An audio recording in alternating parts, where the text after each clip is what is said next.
In this video, we will be reviewing the disassembly and reassembly of the Bailian GOW 15 for service on the first and second stage piston and valves. To access the first and second stages, the third and fourth stages must be removed.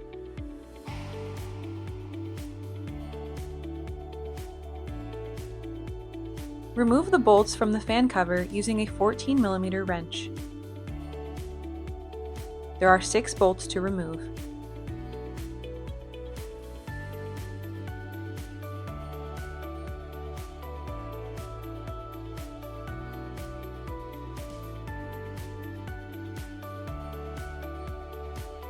Remove the fan cover. Remove the bolts from the belt cover with a 14mm wrench. There are 4 bolts to remove. Remove the belt cover. Using a 19mm wrench, disconnect the 4 suction and discharge lines from the third and fourth stages.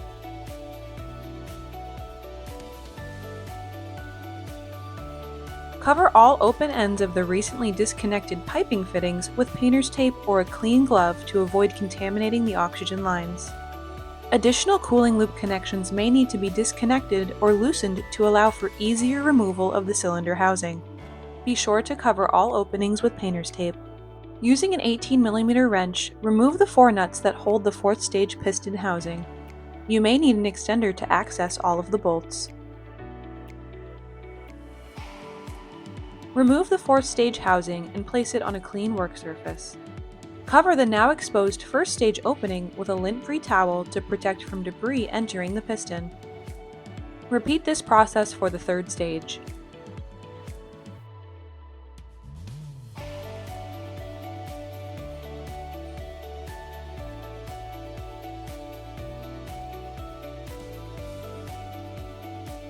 Using a 19mm wrench, disconnect the remaining 2 piping connections on the top cooling loop near the bottom of the booster compressor.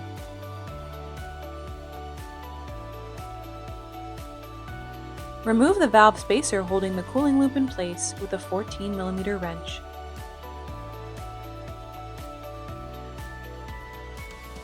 Remove the final bolt holding the cooling loop in place with an 18mm wrench. Remove the top cooling loop and place it aside on a clean work surface. Using a 19mm wrench, disconnect the remaining 8 piping connections on the bottom cooling loop near the first and second stages to allow for its removal, and place it aside on a clean work surface. Loosen the 3 piping connections to the heat exchanger with a 37mm wrench in order to shift the piping out of the way.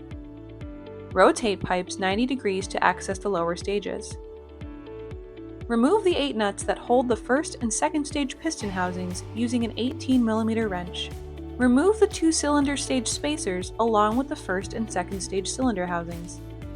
Place all components aside on a clean work surface.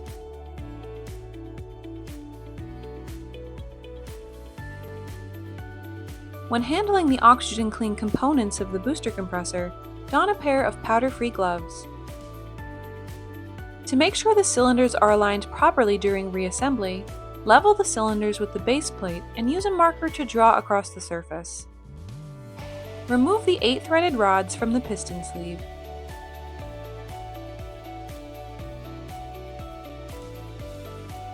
Using a 6mm hex key, remove the 4 bolts at the base of the second stage piston. Remove the second stage piston assembly, including the second stage piston, third stage pistons, and the second stage stuffing box. Place on a clean work surface. Rotate the flywheel until the first stage piston has reached top dead center. Using a 6mm hex key, remove the 4 bolts at the base of the first stage piston.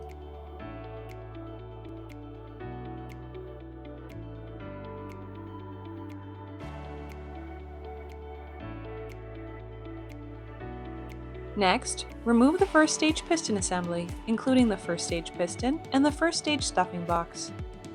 Place on a clean work surface.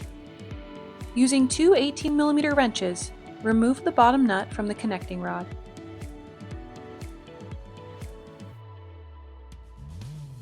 Slide the second stage mounting plate and stuffing box off of the piston assembly.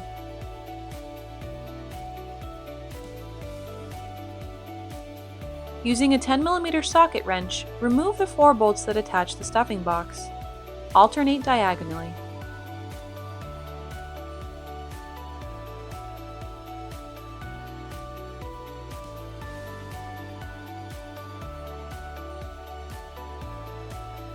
Remove the 6 spacers from the stuffing box. Note the orientation of the spacers when they are removed from the stuffing box. The top spacer's Teflon ring has an extra lip and no backing O-rings. The last spacer may be difficult to remove.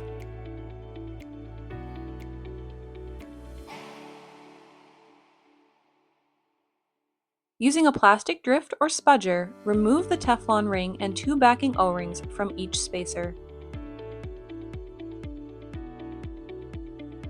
Place 2 new backing O-rings on a new Teflon ring. Gently place these components back into each spacer.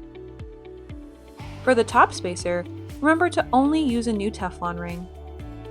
Place the spacers back into the stuffing box, starting with the last spacer removed and ending with the first spacer removed. Make sure the Teflon side of the spacers is facing down when putting them back into the housing.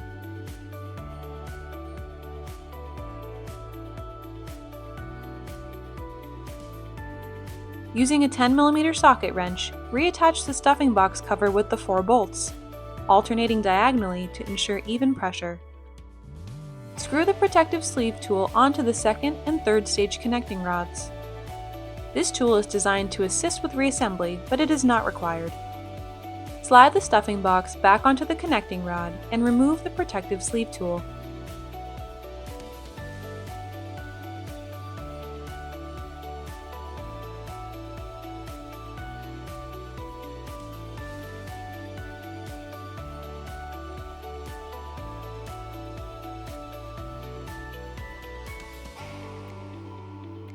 Reattach the mounting plate and bottom nut onto the connecting rod using 2 18mm wrenches.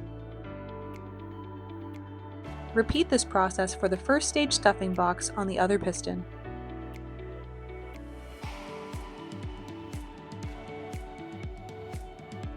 Loosen the 6 bolts on the connecting rod housing with an 18mm wrench.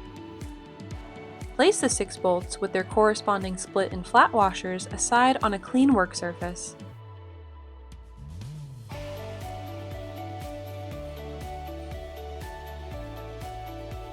Remove the connecting rod housing and place on a clean work surface. Remove the 2 piston rider rings on each guide piston.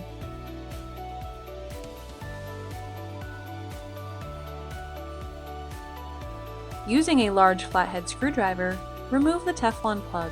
Check for grease. If there is sufficient lubrication, reinstall the Teflon plug as it is.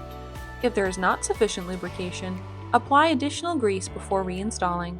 Replace the 2 rider rings on each guide piston if they show signs of wear.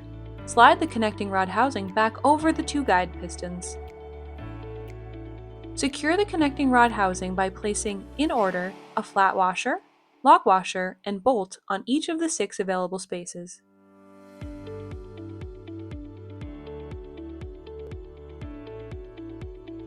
Using an 18mm wrench, tighten each of the 6 bolts while alternating diagonally. Ensure that the 2 spacers are placed back on top of the connecting rod housing if they came apart from the housing during disassembly.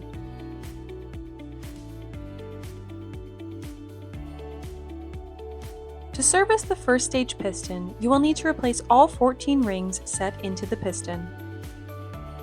Start by removing the 2 compression rings in the top groove.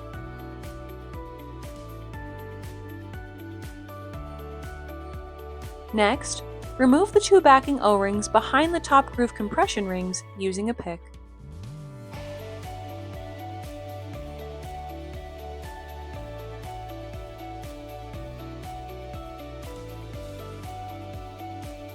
Repeat this process for the 2nd and 3rd grooves. For the 4th groove, remove just the large rider ring. Remove the last O-ring in the bottommost groove using a pick. Replace the O-rings, compression rings, and rider rings.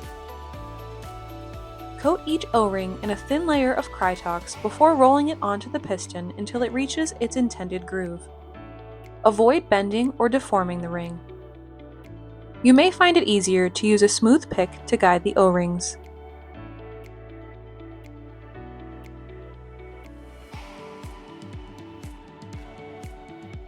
You may find it easier to install 2 backing O-rings and their corresponding 2 compression rings at once, or you may find it easier to install all 6 backing O-rings first and then all 6 compression rings. Regardless of the order in which you choose to install the new compression rings and backing O-rings, ensure that each of the 3 compression ring slots receives 2 new backing O-rings and 2 new compression rings. Repeat this process to service the second stage piston. Place the first stage piston assembly back on the connecting rod housing. Place the second piston assembly back on the connecting rod housing as well. Place the 8 threaded rods back into the connecting rod housing. With a 6mm hex key, secure each mounting plate with the 4 screws.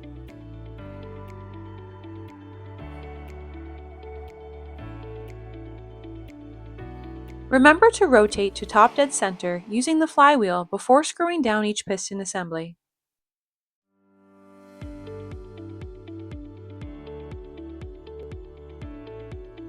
Continue securing each mounting plate with a 6mm hex key.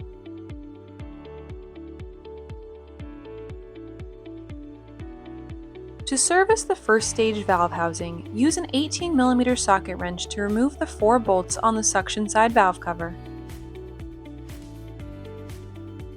Remove the valve assembly consisting of the suction valve and a copper crush washer.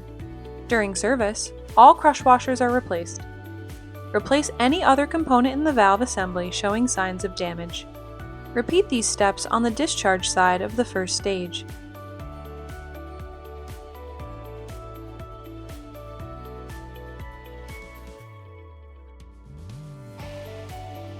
Note the difference between the suction and discharge valve shapes. To reassemble the valves, first insert a new copper crush washer. Then, insert the valve, making sure it is correctly oriented. The side of the valve with the nut should be facing outwards.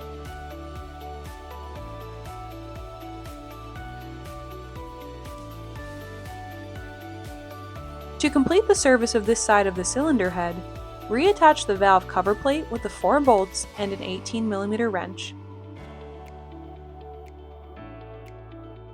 Repeat this process to service the second stage valve housing.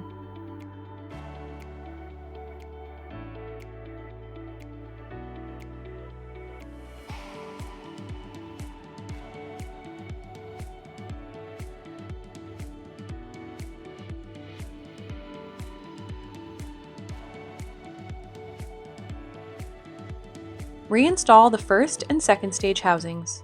Be sure to position the discharge and suction fittings correctly. Avoid bending or deforming compression rings during this process. You may need to rotate the cylinder housing as it is pushed down over the piston. Reinstall and tighten the 4 nuts that attach each stage housing to the compressor with an 18mm wrench.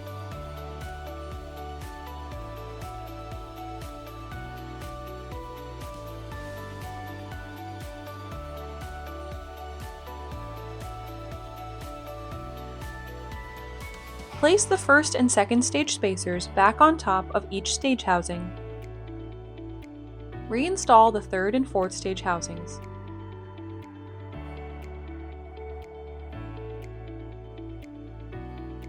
Reinstall and tighten the 4 nuts that attach each stage housing to the compressor with an 18mm wrench.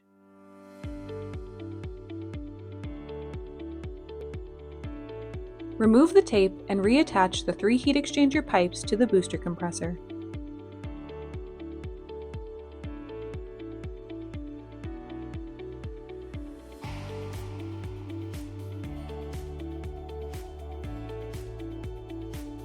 Tighten with a 37mm wrench. Remove the nut and washer that will secure the top cooling loop from the 4th stage cylinder housing. Install the top cooling loop and reattach the 4th stage nut and washer using an 18mm wrench.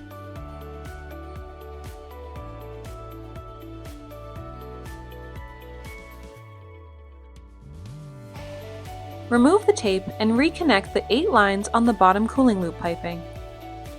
Tighten with a 19mm wrench.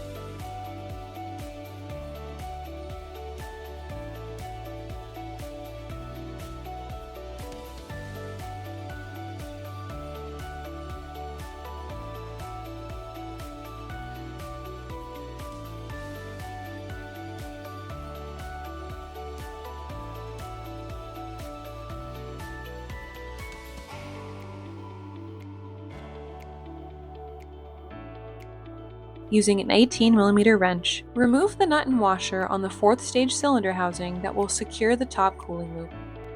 Install the top cooling loop and reattach the 4th stage nut and washer.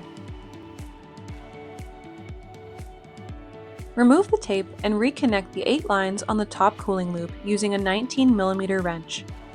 If you disconnected more lines than this video demonstrates in order to service your system, be sure to reconnect those lines as well. Make sure to check all connections are securely tightened.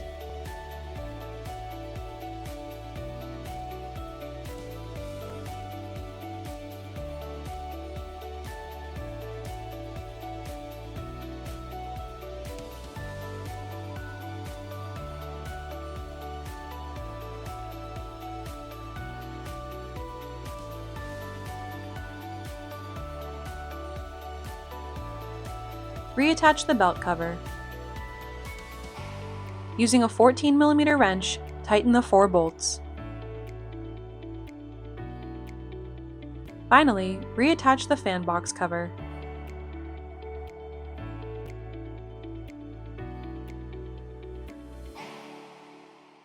Using a 14mm wrench, tighten the 6 bolts.